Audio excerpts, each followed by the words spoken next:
आज का ये एपिसोड शुरू करने से पहले एक छोटी सी बात। क्या आप भी अपना पॉडकास्ट बनाने की सोच रहे हैं? तो एंकर ट्राई कीजिए।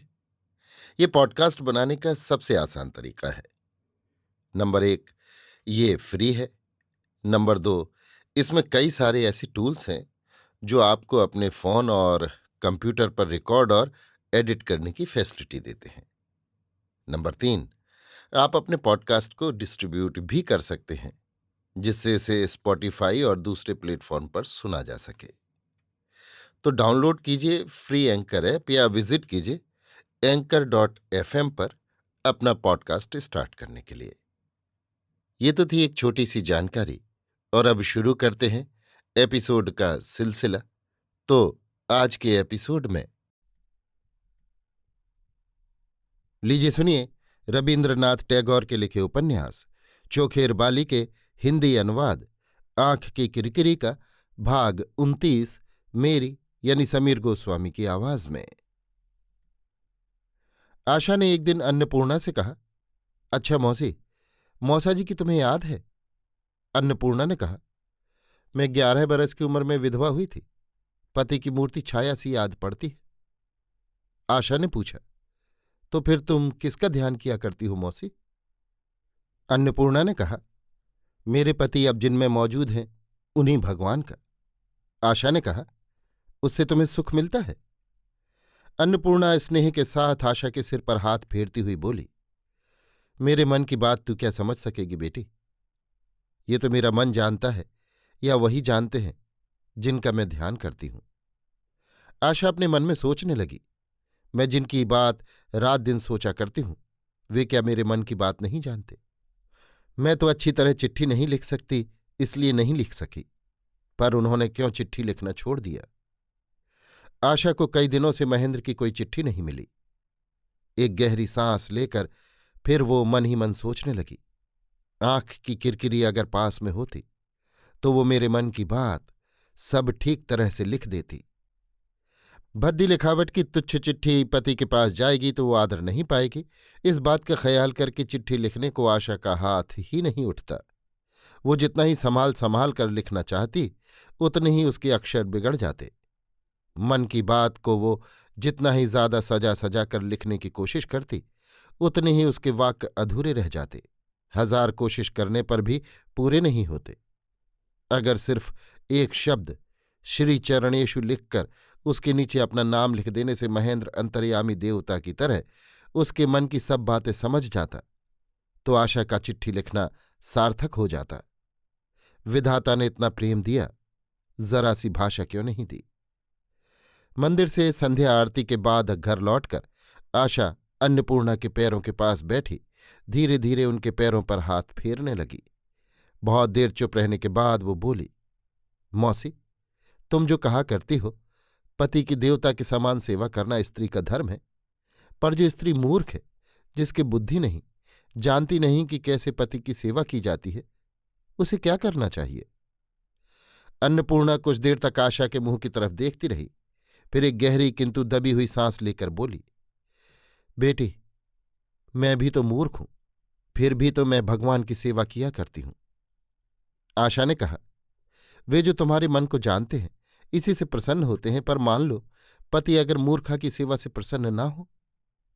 अन्नपूर्णा ने कहा, सबको प्रसन्न करने की शक्ति सब में नहीं होती बेटी।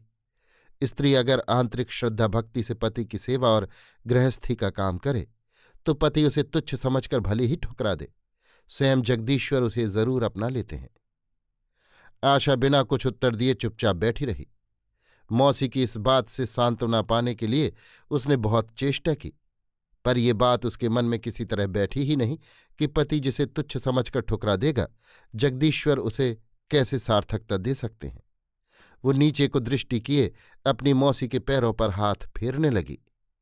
अन्नपूर्णा ने तब आशा का हाथ पकड़कर उसे और भी अपने पास खींच लिया और उसका माथा चूमकर रुद्ध कंठ को दृढ़ चेष्टा से बाधा मुक्त करके वे कहने लगीं, चुन्नी, दुख कष्ट से जो शिक्षा मिलती है सिर्फ कान से सुन लेने से वो नहीं मिल सकती।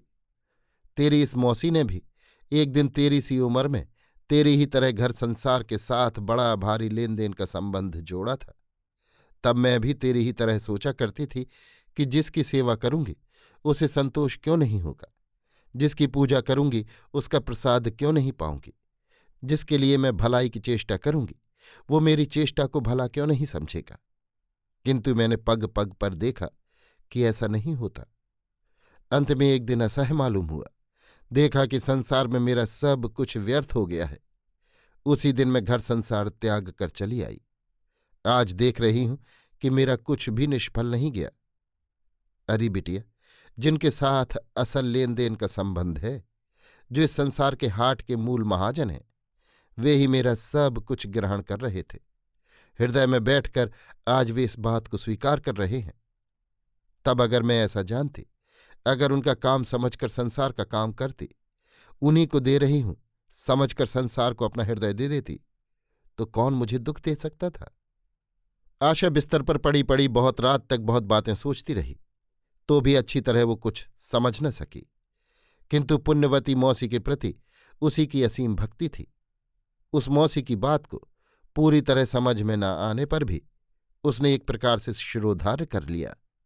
मौसी ने समस्त संसार से ऊपर जिन्हें हृदय में स्थान दिया है, उनके लिए उसने अंधकार में बिस्तर से उठकर बैठकर ढोक देकर प्रणाम किया और कहा, मैं बालिका हूं, मैं तुम्हें नहीं जानती, मैं केवल अपने पति को जानती हूं, इसके लिए मेरा कोई अपराध न लेना प्रभु। अपने पति को मैं जो पूजा चढ़ाती हूं, भगवान तुम उनसे उसे ग्रहण करने के लिए कहना। वे यदि उसे पैरों से ठुकरा दें तो फिर मैं जी नहीं सकती। मैं अपनी मौसी जैसी पुण्यवती नहीं हूं। एकमात्र तुम्हारा ही आश्रय लेकर मैं नहीं बच सकती। इतना कहकर आशा बार बार ढोक देकर नमस्कार करने लगी। आशा के ताऊ का कलकत्ते लौटने का समय आ गया। विदा होने के पहले दिन शाम को अन्नपूर्णा ने आशा को अपनी गोद में बिठाकर कहा, चुन्नी बिटिया मेरी, दुख शोक अमंगल से हमेशा तेरी रक्षा करने की शक्ति मुझ में नहीं है। मेरा यही उपदेश है कि कहीं भी कितना ही कष्ट क्यों न मिलता रहे, अपने विश्वास को अपनी भक्ति को तू हमेशा स्थिर रखना, अपने धर्म को तू सदा अटल बनाए रखना। आशा ने उनके पांव की धूल माथे से लगाते हुए कहा, मुझे आशीर्वाद दो मौसी, भगवान करें ऐसा ही हो। अभी आप सुन रहे थे रवीन्द्रनाथ टैगोर के लिखे उपन्यास चोखेर बाली के हिंदी अनुवाद आंख की किरकिरी का भाग 29, मेरी यानी समीर गोस्वामी की आवाज में।